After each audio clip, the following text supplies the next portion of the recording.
കണ്ണൂർ ജില്ലയിലെ കുഞ്ഞിമംഗലം പഞ്ചായത്തിൽ തെക്കുംപാട് തെക്കേവയൽ എന്ന സ്ഥലത്ത് പ്രകൃതി രമണീയമായ 10 ഏക്കർ സ്ഥലം വിൽക്കാനുണ്ട്. ഏഴിമല റെയിൽവേ സ്റ്റേഷനിൽ നിന്ന് വെറും 1 കിലോമീറ്റർ മാത്രം അകലെ റോഡ് സൗകര്യത്തോടു കൂടിയുള്ളതാണ് ഈ സ്ഥലം. നിലവിൽ മത്സ്യം വളർത്തുന്ന കൃഷിയാണ് ഇവിടെയുള്ളത്. താറാവ്, കോഴി, ആട്, മുയൽ, പശു എന്നിവയൊക്കെ ഇവിടെ വളർത്തിയിരുന്നു. ഇപ്പോൾ അതിനുള്ള സൗകര്യങ്ങളുണ്ട്. മനോഹരമായ ഈ സ്ഥലത്ത് കുറേ തെങ്ങുകളും കവുങ്ങുകളുമുണ്ട്. കേരള സർക്കാരിൻ്റെയും മറ്റ് സംഘടനകളുടെയും മത്സ്യകൃഷിക്കുള്ള കർഷക അവാർഡുകൾ കരസ്ഥമാക്കിയ വ്യക്തിയാണ് ഇവിടെ മത്സ്യകൃഷി നടത്തുന്നത്.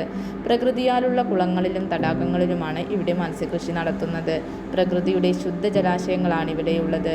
അതിർത്തിയോട് ചേർന്ന് തന്നെ പുഴയുമുണ്ട്. ഈ കൃഷികൾക്ക് പുറമെ ഫാം ടൂറിസം, റിസോർട്ട്, മറ്റ് ഇക്കോ ടൂറിസം പ്രൊജക്റ്റുകൾ എന്നിവയ്ക്കും വളരെ അനുയോജ്യമായ സ്ഥലമാണിത്. മൊത്തമായിട്ടല്ലെങ്കിൽ ആവശ്യത്തിനനുസരിച്ച് 2 ഭാഗങ്ങളായും കൊടുക്കുന്നതാണ്. ഇവിടെ നിന്ന് ഏഴിമല നാവിക അക്കാദമിയിലേക്ക് 6 കിലോമീറ്റർ ദൂരം മാത്രം, പയ്യന്നൂരിലേക്ക് 7 കിലോമീറ്ററും പഴയങ്ങാടിയിലേക്ക് 8 കിലോമീറ്ററും ദൂരം മാത്രം. മനോഹരമായ ഭൂപ്രകൃതിയോടു കൂടിയുള്ളതാണ് ഈ സ്ഥലം. ആവശ്യമുള്ളവർ വീഡിയോയുടെ താഴെ കാണിച്ചിരിക്കുന്ന നമ്പറിൽ ബന്ധപ്പെടുക.